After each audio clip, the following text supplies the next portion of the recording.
اسهل طريقة تنجز بيها مهمة اوريون يا جدعان الصعبة في اسرع وقت، ومهمة ديمتري يا جدعان في اسرع وقت برضو. شركة جايين غفلتنا ونزلتنا مهمات جديدة مخفية مش هتشوفها لو بحثت عنها غير لو خلصتها.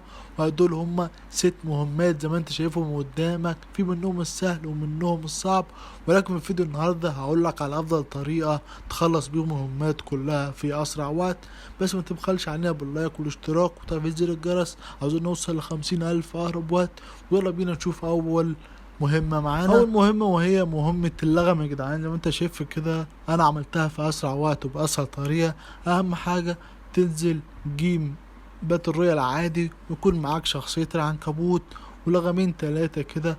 واول ما تشوف بوت ترمي عليه شخصية العنكبوت وتجري حواليه وتحط الالغام اللي معاك وتنتظر حتى يقع من الالغام، ويكون كده انت خلصت اول مهمة بكل سهولة. تاني مهمة وبرضه تكون مهمة صعبة شوية، وهي مهمة ويكونج او شخصية الشجرة.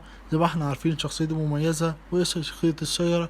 كل اللي هتحتاجه تنزل باتل رويال عادي، ويكون حواليك 3 بوتات كده. تضرب اول واحد تستخدم الشجرة، تضرب التاني برضه وتروح مستخدم الشجرة، وتروح على التالت توقعه، وتجيب ال3 في نفس الوقت بشخصية الشجرة في 10 ثواني فقط. المهمة التالتة يا جدعان مهمة سهلة جدا جدا، وهي تكسر 6 تلجات في خلال 3 ثواني فقط يا جدعان. عشان تعمل الطريقة دي لازم تستخدم شخصية سكايلر.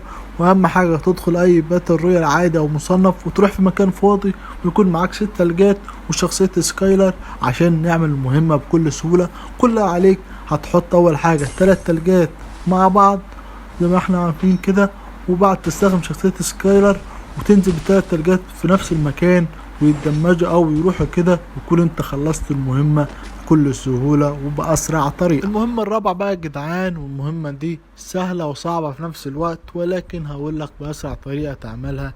كل عليك يا صاحبي هتخش اي باتل رويال او تخش باتل رويال عادي وليس مصنف، وتروح لاي بوت ويكون دمك اقل من 10 زي ما احنا عارفين، وتحط تلجة وتقتل البوت في خلال 3 ثواني من ساعة ما حطيت التلجة. وبس كده خلصت المهمة. نيجي للمهمة الخامسة وهي أصعب مهمة في المهمات كلها، وهي بشخصية اوريون. كل اللي هتحتاجه لازم تقتل 2 في نفس الوقت بشخصية اوريون. هذه صعبة يا جدعان بس هنحاول نعملها.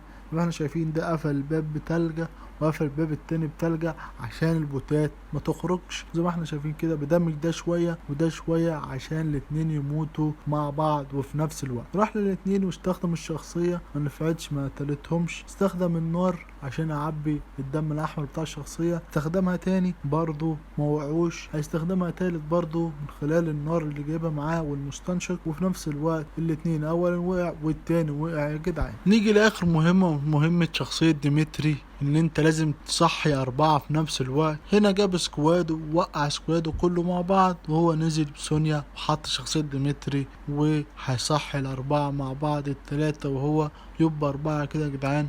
وكده عمل المهمة بكل سهولة. وكده وصلنا لنهاية الفيديو يا جدعان. اكتبوا لنا في التعليقات استفدتوا بالشرح والشرح عجبكم ولا لأ. وبس كده يا جدعان، ما تبخلوش علينا باللايك والاشتراك. سلام.